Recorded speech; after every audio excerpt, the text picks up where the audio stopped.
Daawwattoota keenya boqonnaa keenya irraa walitti dachaanii jirra kan daawwattaa jirtan sagantaa keenya keessummaa simboo torbee kanaati. Keessummaa keenya kan torbee kanaa immoo obboleessi keenya Abbaas baankii quraanaa nurraa dhufuudhaani kan gaaffii yookaan immoo marii wajjin taasisaa jirru.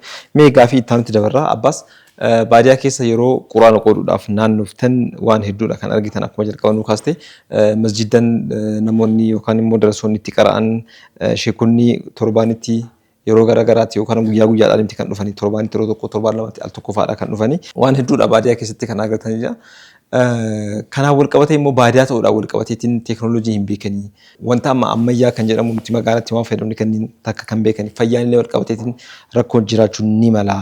Mee wanti baadiyyaa keessa yeroo baadiyyaa keessa deemtu taazabdi keessaa yookaan immoo wanti qalbiistuu qe'oo jiraate mee daawwattee keenyaaf nuyi.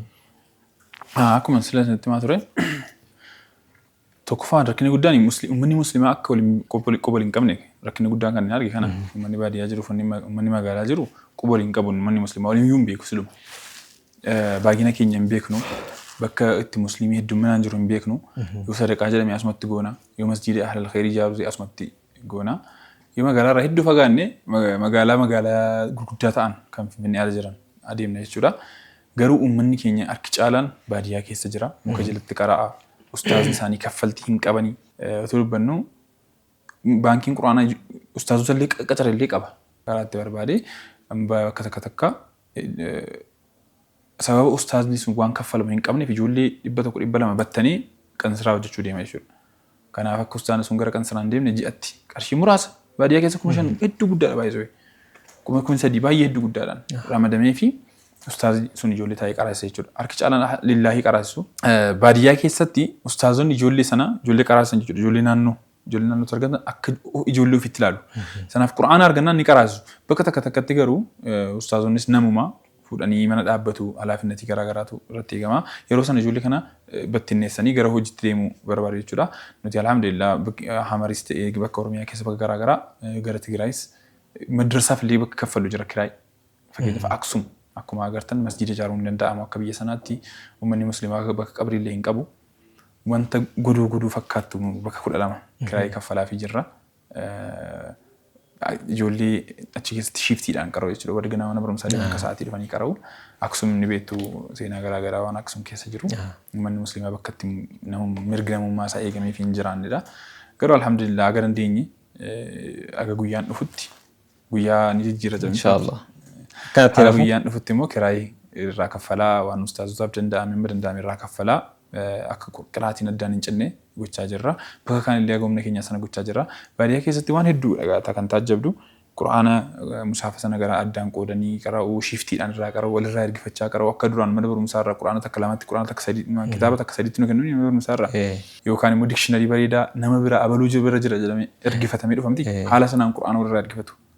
Ustaaza baluu bira yoo deemte quraanni argattu waliin jedhanii እና haala kanaan itti fuunsaanii hedduu garaanu nyaata sanarraan kan kee alhamdulillah amma gaa miliyoonota keessa deemaa jirra quraana irraa fustee kaane kan eebbisne illee ni jiru madrasaa dhaabni fakkeenyaaf Gujii irraa ijoollee 2,000 ol eebbisne irra guyyaa tokkotti bakka baraallee akkuma kana naannoo Sowween irra ijoollee eebbisne irra aliif jedhanii kan argeenya irra jalqaban quraana nurraa argatanii jechuudha madrasaa illee ijaarree fi jirra yoo wal gargaarree amma kun hundi akkuma sila waa'ee membersii nagaafte turte yoo wal gargaarree namoota muraasan waan guddaa hojjenna banagaraachii lai membersii hedduun qabnu maamila hedduun qabnu maamila muraasaan kan kun hundi hojjetamaa jiru maybe 500 gootan yoo deemte ilaalte garuu madrasaa hedduu ijaarree jirra quraana hedduu buusnee jirra amallee inshallah itti fufa wanti kun inshallah Nuur Quraan baankiin akkaataa jalqaba irratti kaaftee yoo xiqqaate quraana miliyoona 1.5 ol kan raabsee jiru kan harka darasaa irra gahee jiru jechuudha.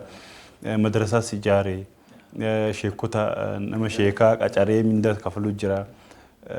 Dhaabbanni kun miseensaatiin immoo halkee dhiyootti waan jira immoo akkasumatti namarraa sassaabaa akkuma jalqaba jettee akkasitti dhiibaa turtan na fakkaataan gamma fuulduratti hoo karoora isaa maali akkamatti deemuu karoorfatee jira moo wanta karoorfatamee jira moo inshallah gaa rabbuma wajjin waan hedduun yaadna kan rabbi jedhe immoo bakkaan ga'a inshallah aga ammatti membersii keenyaa fi namoota ahlal khayrii tokko rakkisaa tokko baganaa fidde wanta kana bakka itti sadaqaa godhadhuun barbaadaa jira jedha tokko fuula guuramu nutti kenna nutti hin deebiinaa jecha tolus badus gaa waan goonu hin qabnu agoomna keenya uummata musliimaa rakkisuu qabaannaan ni rakkisna gaafachuu qabaannaan ni gaafanna haga ammaatti uummatarraa quraana guuraadha kan akkana goone nuti quraana masjiida keessa geessanii hin keenyu ijoollee darasaatti kennina malee akka irraa qaraa jiran illee ni hordofna bakka tokko tokkotti ustaazota amma fakkeenyaaf Hamar keessatti qabalee 3 musliimatti deebi'ee jenne miti madrasaa ijaarree miti madrasaa bakkeetti mana baaburaa yookiin wafcoo ka jedhan sana ijaarreef tokkoffaan namoonni sun harkaan daaku turanii yeroo isaanii qusataa fi gara qiraatiitti deemu lammaffaa gabii muraasas gatii rakkasaan illee ta'u malee gabii muraasanii argataa ustaazonni naannoo sanaa masjiidaaf rakkatan jechuudha haala akkasii illee bakka takka takkatti waan akkasii illee ni raawwanna gara fuulduraatti inshaAllah yoo rabbii jedhee quraana haga yumitti doolaariin bitamee dhufa musaafni kuni hedduu mi'a eega nuti hojii jalqabne qarshii 65 75 akkabaabii ture gaafa nuti jalqabne har'a qarshii 350 qarshii 400 qarshii 500 kwaalitiin isaa immoo waraqaan isaa kwaalitiin ixifii 7-8 dabalee jira jechuudha. Qarshii akka kana baasee mucaan baadiyyaa keessa jiraatu tokko quraana bitachuu hin danda'u. Ulfaata. Kanaafidha inshaAllah gara fuulduraatti waan akka maattamiyaa bakka itti hattamanii quraana kana yoo danda'ame tola raabsuuf yoo humnaa oltee immoo gatii muraasaan kaffaltii muraasaan akka raabfamu gochuuf inshaAllah yaaliirra jirra. Wanni namni keenya xiinxaluu qabu tokko namni tokko fakkeenyaaf waan sitti qaalii tokko waan uffata ta'ee nyaata ta'ee waan akka lubbuutti jaallatu tokko waan akka lubbuutti feesu tokko qarshii 500 ittiin qusattu bara.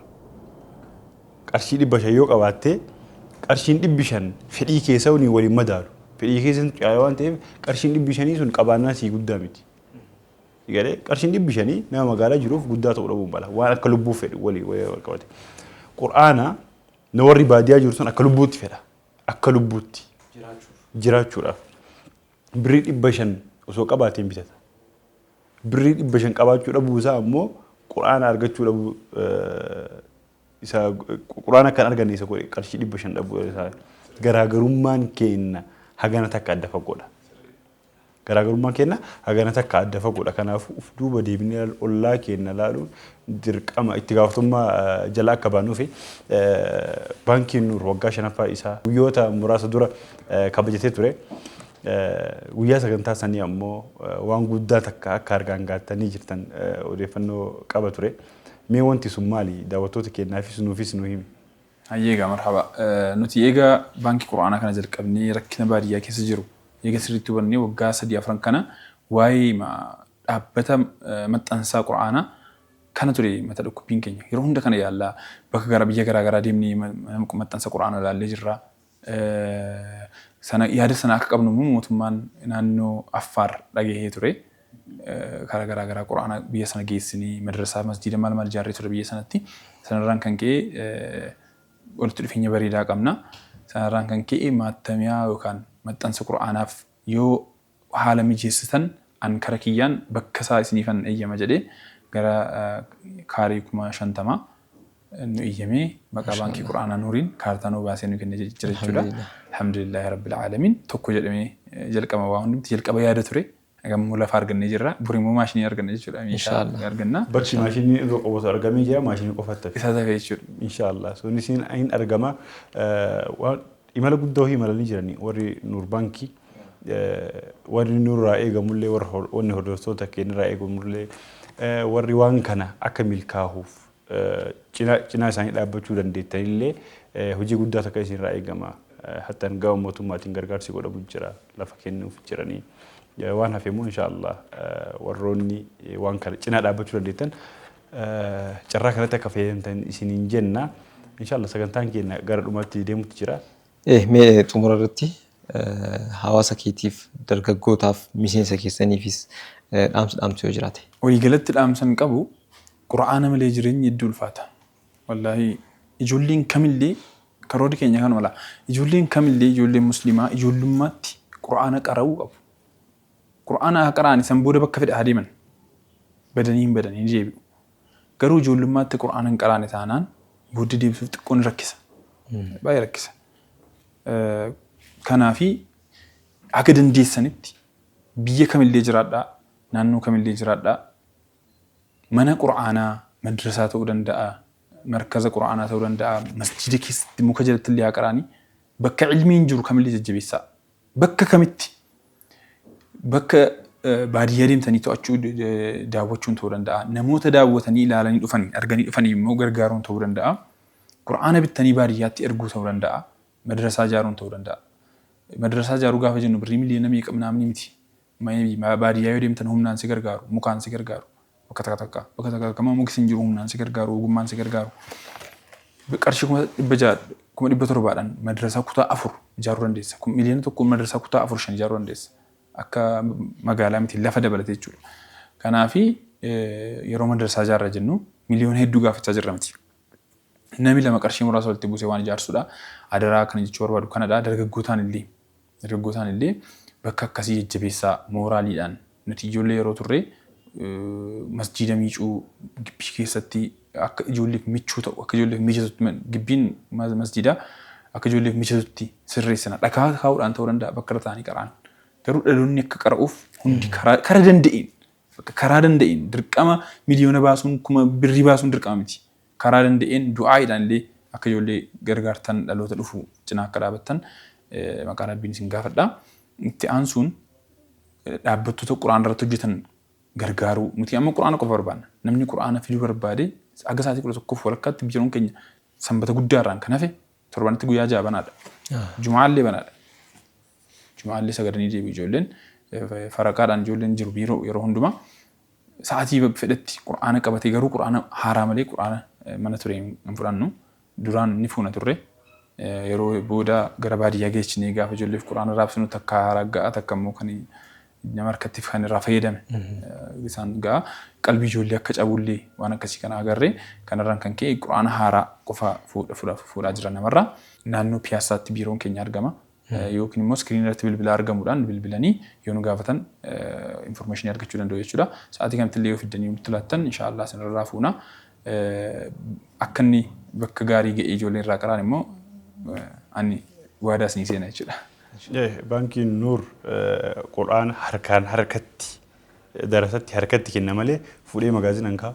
Baankiin Nuur quraana akka kaatan isiniin jenna inshaallah abbaas waamicha keenya kabajjee yeroo ibaadaa yeroo ji'a ramadaanaa ji'a ibaadaa kana irraa yeroo kennu keetiif hedduu galatoomii ulfaadhu warri Nuur baankii warri hojii kana hojjettanii hojii kana irratti argamtanis siifii warri si duubaan jiranis hedduu ulfaadhaa galatooma isin jenna sagantaan keenya kana fakkaata ture. Iyyana obboleessi keenya Abbaas sagantaa keenya simboodhaa keessummaa taatiitiin argamu keessaniif hedduu galatooma isin jenna hojiin isin hojjetattan hojii keeritii hojii dhaloota darbuu hojii musliimoota keenyiin ummata baadiyyaa keessatti argaman ummanni magaalaa quba hin qabne hunda bira geettaniitiin rakkoo isaanii hubachuudhaan hojiin isin hojjetaa jirtan hojii guddaa fi akkuma duratti kaafne dhaloota karaa diiniitiin gara fuuldura biyya kana to'achuu danda'u kanoo biyya kana qabachuu danda'an oomishaa jirtan jennee yaadna. Kanaaf rabbiin jazaa keessan isin haa deebisu dadhabbii keessan illee quraanuma kana guyyaa jantaatti rabbiin shafaa isin haa taasisu jechuun du'aa kenna kan guyyaa har'aati. Egaa kabajamtoota fi hordoftoota keenyaa sagantaan keenya simboo keessumaa kana fakkaata ture sagantaan keenya kan simboo kana itti fufa turtii gaarii isin jenna.